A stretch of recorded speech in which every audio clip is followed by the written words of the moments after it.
এরপরে আর কোন নবী আসবে কিন্তু ওলি আল্লাহ কিয়ামত পর্যন্ত যে ব্যক্তি বলবে আমার নবীর বড় নবী আসবে এরা কি মুসলমান? যারা বলে নবীর পরে নবী আসবে এরা কি মুসলমান? আমার নবীর পরে কি আর কোন নবী আসবে না?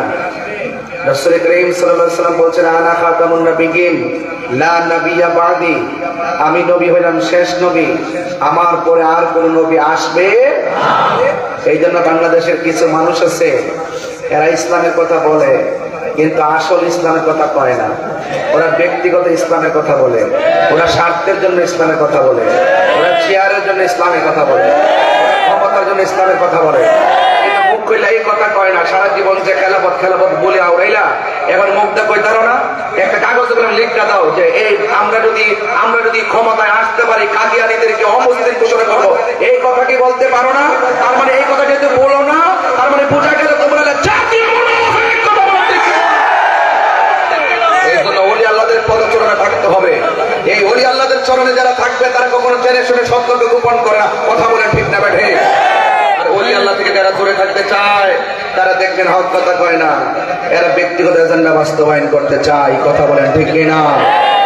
এখন দেখবেন স্বার্থের জন্য কত, আজকে দেখলাম লেখা আছে আরবিতে লেখা আছে মনোগ্রাম, হ্যাঁ ইকামতের দিনের কথা লেখা আছে, আবার দেখলাম তাদের ডানে বামে বিভিন্ন ধরনের নাচানাচি লাফালাফি, বিভিন্ন ধরনের কি যে শুরু করলো। মনে হয়েছে তারা এই বাংলাদেশে ধোঁয়ায় তুলসী পাতা একদম এমন ভাবে মিশে মিশে কথা বলে, হিন্দুদের পুলিশের ভিতরে ঢুকে মন্দির খুলে নিয়ে কথা বলে, এরপরে বলে রোজা পূজা এক কথা, এমপিটার উপরে এই যে কথাগুলো আছে না, এগুলো একজন মুসলমান হিসাবে যায় না। আমরাও কিন্তু দেশের মুসলমান, আমরাও কিন্তু ইসলামের কথা বলি, আমরা এতটুকু বলি ইসলাম এই দেশের মুসলমানদের ইবাদত করবে, হিন্দুরা হিন্দুদের উপাসনা করবে, আমরা তাদেরকে ডিস্টার্ব করবো না, তারা আমাদেরকে ডিস্টার্ব করবে না, আমরা আমাদের দিনের দাওয়াত দিতে থাকবো, বুঝে খাটলে তারা আমাদের ধর্মের কালিমা করে তারা মুসলমান হবে। এই কথাগুলো আমরা বরাবর বলে আসছি। তাই বলি কি মুসলমানদের অস্তিত্বের জলাঞ্জলি দিয়ে আমাদের কথা বলতে হবে? এটা বুঝতে হবে এরা মুখে অনেকে যত কথাই বলুক না কেন ভিতরে বহুত ধরনের রহস্য লুকায়িত আছে। এই লুকায়িত বিষয়গুলো সবার চোখে ধরা পড়বে না। যাদের চোখের মধ্যে বেলায়েতের নূর আছে, এখানে যে হাস্তি উলামায়ে কেরাম বসা আছে, পীর মাশায়েখরা যারা বসা আছে, ওনাদের চোখের সামনে তাদের 2 নম্বরে ঠিকই ধরা পড়ছে। কথা বলেন ঠিক না বেঠিক? এই জন্য আমি বলছিলাম ওলি আল্লাহর পথে মতে থাকলে আপনাকে কখনো টাকা দিয়ে কিনতে পারবে না। ওলি আল্লাহর পথে মতে থাকলে আপনাকে কখনো ডলার দিয়ে কিনতে পারবে না। কথা বলেন ঠিক কিনা? এই জন্য যারা ব্যক্তিগত ইসলাম করে এই ইসলাম আমাদের দরকার নাই, আমরা মদিনাওয়ালার প্রেমের ইসলাম চাই। কথা বলেন ঠিক না বেঠে? যে ইসলাম আল্লাহর ওলিগণ বাগদাদ হয়ে এই দেশে ইসলামের পতাকা ইসলামের দাওয়াত দিয়েছেন। এই দেশে মসজিদ বানাইবার আগে খানকা বানাইছে। এই পরিবেশ ছিল না যে তুমি ইচ্ছা করলেই কারোর সামনে গরু জবাই করতে পারবা। গরু জবাই করতে গেলে আল্লাহর নাম নিতে হয়, আল্লাহর নাম নেওয়ার মতন কোনো লোক ছিল না। এই দেশে হিকমতে কৌশলে খানকা বানায়া অত্যন্ত দৃঢ়তার সাথে হকের দাওয়াত দিতে মেজরিটি করার পর তখন তারা সমষ্টিগতভাবে ইসলামের দাওয়াত দিয়ে মেজরিটি হওয়ার পর তারা মসজিদ করেছেন। এই জন্য যারা খানকাকে গুলিয়ে দেওয়ার কথা বলে তারা খানকার ইতিহাস জানে না। যারা আল্লাহর মাজারকে ভেঙে দেওয়ার কথা বলে তারা আল্লাহর ইতিহাস জানে না। কথা বলেন ঠিক? এই জন্য হুজুর গাউসুল আজম আব্দুল কাদের জিলানী আল হাসানি ওয়াল হুসাইনি রহমাতুল্লাহি আলাইহি তিনি শুধুমাত্র একজন ওলি না, তিনি একজন মাদারজাত ওলি। কথা বলেন ঠিক না বেঠি? এই মাদারজাত ওলি যিনি ওলিদের ওলি, তিনি আমাদের কাদরিয়া তরিকার যিনি শাহনশাহ, তিনি হযরতে গাউসুল আজম আব্দুল কাদের জিলানী আল হাসান ওয়াল হুসাইনি রাদিয়াল্লাহু তাআলা আনহুম। চিশতিয়া তরিকার যিনি প্রেসিডেন্ট হযরতে খাজা গরিব নওয়াজ আজমিরি সঞ্জরি রহমাতুল্লাহ আলাইহি। নকশবন্দিয়া তরিকার যিনি প্রেসিডেন্ট তিনি হলেন হযরতে বাহাউদ্দিন নকশবন্দি রহমাতুল্লাহ আলাইহি। মুজাদ্দিদিয়া তরিকার যিনি president Mujaddid Alf Sani was born 1649 before the birth of Christ, Sirhindi of Punjab, তিনি মুজাদ্দিদ তরিকার প্রেসিডেন্ট। এই জন্য এই দেশে ইসলাম আনছেন আল্লাহর ওলিগণ, যারা আল্লাহর ওলির মাজারকে ভাঙার ষড়যন্ত্র করেছে। ওলি আল্লাহর প্রেমিকরা ইনশাআল্লাহ তাদেরকে আগামীতে প্রতিরোধ করবে। কথা বলেন ঠিক?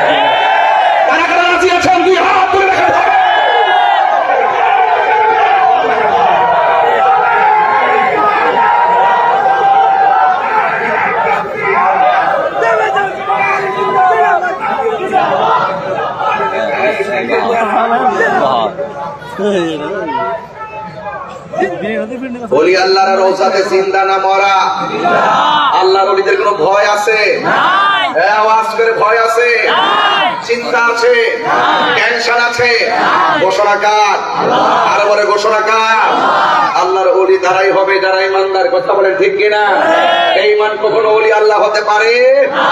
আল্লাহু ওয়ালিয়ুল্লাযীনা আমানু ইউখরিজুহুম মিনাজ যুলুমাতি ইলান নূর। আল্লাহর ওলিদের সম্পর্কে আমার আল্লাহ আরো বলে দিয়েছেন, আলা ইন্না আউলিয়া আল্লাহি লা খাউফুন আলাইহিম ওয়া লা হুম ইয়াহজানুন। সাবধান সাবধান, আল্লাহর ওলিদের কোনো ভয় নাই, আল্লাহর ওলিদের কোনো চিন্তা নাই। যুবক ভাইয়েরা আমার, ওলি আল্লাহদের গ্যারান্টি আল্লাহ দিয়েছেন, ওলি আল্লাহদের ওয়ারেন্টি কার্ড আল্লাহ দিয়েছেন। ও বন্ধুগণ আমার, শুধু তাই নয়, ওলি আল্লাহর পক্ষে থাকলে আপনারা সম্মান বেড়ে যাবে। আর ওলি আল্লাহদের বিরুদ্ধে গেলে হাদিসে কুরসির মধ্যে এসেছে, মান আদালি ওয়ালিয়ান ফাকাদ আযানতুহু বিল হারবি। যারা ওলি আল্লাহদের বিরুদ্ধাচরণ করবে, স্বয়ং আল্লাহ তাআলা ওই বেয়াদবদের বিরুদ্ধে ডাইরেক্ট যুদ্ধের ঘোষণা দিয়ে দিয়েছেন। এই জন্য আপনি যত লাভ দেখতেছেন, লাভ বেশি হবে না। হঠাৎ করে দেখবেন শুকনা জায়গায় খুসুট খাইয়া পইরা পা ভেঙে গেছে। কথা বলেন ঠিক কিনা? এই জন্য ওলি আল্লাহদের সহবতে যাওয়ার দরকার আছে না নাই? আর বড় করে আছে না নাই? মুনাফিকি করলে কি ওলি আল্লাহ হওয়া যাবে? এই যারা মুখে মধুর কথা যারা বলে, অন্তরের মধ্যে নিফাক বিল ইতিকাদ থাকে, এরা কখনো মুমিন তো দূরের কথা, মুসলমানই হতে পারবে না। ওলি আল্লাহ তো অনেক দূরের ব্যাপার। আমার নবী, আপনার নবী রাহমাতুল লিল আলামিন হাদিস শরীফের মধ্যে বলে দিয়েছেন, মান সালিমাল মুসলিমুনা মিন লিসানিহি ওয়া ইয়াদিহি। যার জবানের কথার দ্বারা কেউ কষ্ট পায় না, যার হাতের দ্বারা কেউ কষ্ট পায় না, ওই মানুষটা হলো মুসলমান।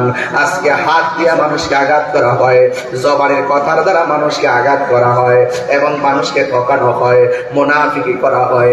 জবানে একটা, অন্তরে আরেকটা। এদেরকে আমার আল্লাহ কোনদিন মাহবুব বান্দা হিসেবে গ্রহণ করবেন না রে বাবা।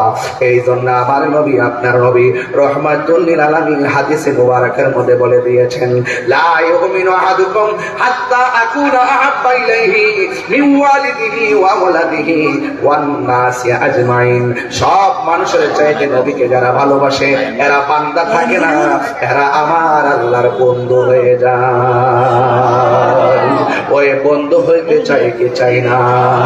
আর আওয়াজ করে মনে চাই কি চাই না? এই জন্য আমার বন্ধুগণ, আল্লাহর হাবিব আরো বলেছেন, যারা ফরজ নামাজের পাশাপাশি বেশি বেশি নফল ইবাদত করবে, এরা বান্দা থাকে না, এরা আমার আল্লাহর বন্ধু হয়ে যায়। বন্ধুরি, ও আমার সাতকালিয়ার বাবা, আল্লাহর ওয়াস্তে 5 ওয়াক্ত নামাজ পড়া, শুধুমাত্র তাই নয়, 5 ওয়াক্ত নামাজ পড়া মাঝে মাঝে ওভার টাইম করবেন। ফরজ নামাজের পাশাপাশি আওয়াবিনের নামাজ লাগাইয়া দিবেন, ইশরাকের নামাজ লাগাইয়া দিবেন, চাশতের নামাজ লাগাইয়া দিবেন, সালাতুদ দুহার নামাজ লাগাইয়া দিবেন, তাহাজ্জুদের নামাজ লাগাইয়া দিবেন। একবার খেয়াল করুন, আল্লাহর হাবিব বলেন, যারা ফরজ নামাজের পাশাপাশি নফল নামাজ পড়ে, আল্লাহ রাব্বুল আলামিন তারে শুধু বান্দা রাখে না, আমার আল্লাহ আরে আমার আল্লাহর বন্ধু বানায়া নে। ওই বন্ধু হইতে চাই কি চাই না? তাই বললা শাহ, আল্লাহর বন্ধু কোন ও সন্দেহ নাই রে, আমি মুর্শিদ নামে বড় শান্তি পাই। পাননি আপনারা? আরে পাননি আপনারা? এই জন্য আমার যুবক ভাইরা, যিকরুল আম্বিয়া ইবাদা ওয়া যিকরুস সালিহিন কাফারা। এই জন্য ওলি আল্লাহদের ওয়াজ করা এবং শোনার মধ্যে কোনো লস নাই, এইগুলো গুনার কাফারা হয়ে যায়। এই জন্য আমি আপনাদের সামনে পিরানি পীরে গৌসুল আজম আব্দুল কাদের জিলানী গিলানী আল হাসানী ওয়াল হুসাইনী রাদিয়াল্লাহু তাআলা আনহুর কথা বলবো। আপনার আগে আওয়াজ করে বলুন, আমার গাউসুল আজমকে মাদারজাত ওলি না সাদা রিয়াজতের ওলি? মাদারজাত ওলি কাকে বলে? মার পেট থেকে যারা ওলি হইয়া দুনিয়া দুনিয়াতে আসে আওয়াজ করে কি আল্লাহু আকবার বলবেন না? এখন বলবেন হুজুর তার দলিল কি? দলিল হলো একটাই, এই পৃথিবীর মধ্যে দুইটা সন্তান, একটা সন্তান মার পেটের ভিতরে ছিল, মাকে পেটের ভিতর থেকে সন্তানটা ডাক দিয়া কইতো আম্মা কখন ঘুমাইবেন? আর বড় করে এখন সুবহানাল্লাহ, একটু ভিতরের ওয়াজ আর কি, বাইরের না, একটু ভিতরের ওয়াজ। একটা সন্তান ডাক দিয়া বলো আম্মা কখন ঘুমাবেন? মা বলতো বাবার একটু পরে ঘুমাবো, আবার বলতো ঘুম থেকে উঠবেন কখন? তিনি সময়টা বলে দিতেন। এবার বলতেন মা আপনি খাবেন কখন? এবার মা বলতো বাবা একটু পরে খাবো। এখন বলবেন হুজুর সন্তানটার নাম কি? এই সন্তানটার নাম হলো হযরতে ঈসা রুহুল্লাহ, আর মায়ের নাম হলো হযরতে মারিয়াম। জোরে জোরে কে সুবহানাল্লাহ বলা যাবে না? এরপর আরেকটা সন্তান আছে, ওই সন্তানটা মার পেটের ভিতর থাইকা মা যখন হাসি দিত, সন্তানটা পেটের ভিতর থেকে হাসির জবাব দিয়ে দিত। সুবহানাল্লাহ কথা কেন? এখন প্রশ্ন করবেন হুজুর কোন সন্তানটা মার পেট থেকে জবাব দিত, মা হাসি দিত, আর সন্তানটা পেটের ভিতর থেকে জবাব দিত? ওই সন্তানের মায়ের নাম হলো উম্মুল খায়র ফাতেমা সানি, তিনি হলেন উম্মুল খায়র ফাতেমা। আর যে সন্তানটা পেটের ভিতর থেকে হাসির উত্তর দিতেন তিনি হলো হুজুর গাউসুল আজম আব্দুল কাদের জিলানী। গাউসুল আজম সেজনে বাগদাদ ওয়ালা, যেজনে গাউসুল আজম সেজনে বাগদাদ ওয়ালা। আরে তার কাঁধে যারে চরণ যুগল মদিনা ওয়ালা, হায় হায় তার কাঁধে যার চরণ যুগল মদিনা ওয়ালা, যেজনে গাউসুল আজম সেজনে বাগদাদ ওয়ালা। সুবহানাল্লাহ কয় না রে? আবু সালে মুসা জঙ্গি ছিলেন যার পিতা, উম্মুল খায়র ফাতেমা ছিলেন যার মাতা। দুইজনে ছিলেন আল্লাহ নবীর প্রেমে মাতোয়ারা, দুইজনে ছিলেন আল্লাহ নবীর প্রেমে মাতোয়ারা, যেজনে গাউসুল আজম সেজন বাগদাদ ওয়ালা, যেজনে গাউসুল আজম সেজনে বাগদাদ ওয়ালা।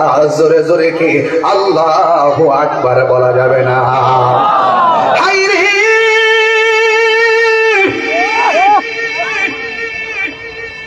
ও সাতবাড়িয়ার বন্ধু, মাদারজাত ওলি কি ওলি? হুজুর গাউসুল আজম আব্দুল কাদের জিলানী রাহমাতুল্লাহ আলাইহি যে মাদারজাত ওলি তার প্রমাণ দেওয়া লাগবে। তিনি যখন ভূমিষ্ঠ হলেন মাস্তনের মধ্যে মুখ লাগায় না, ও মা দিনে পান করতে পারি না, তুমি কি জানো না রমজান মাস চলছে? আরো বড় করে কি আল্লাহু আকবার বলা যাবে না? আমার বাবারা, তিনি মাদারজাত ওলি। শৈশবে ওনার অনেকগুলো কারামত লক্ষ্য করেছি, কিতাবের মধ্যে পড়েছি আর দেখেছি। মা যখন সন্তানদের মক্তবের মধ্যে পাঠিয়ে দিল, মা বলে ওস্তাদ বলে সন্তান তুমি পড়ো, সন্তান বলে আমি পারি। সুবহানাল্লাহ না? এবার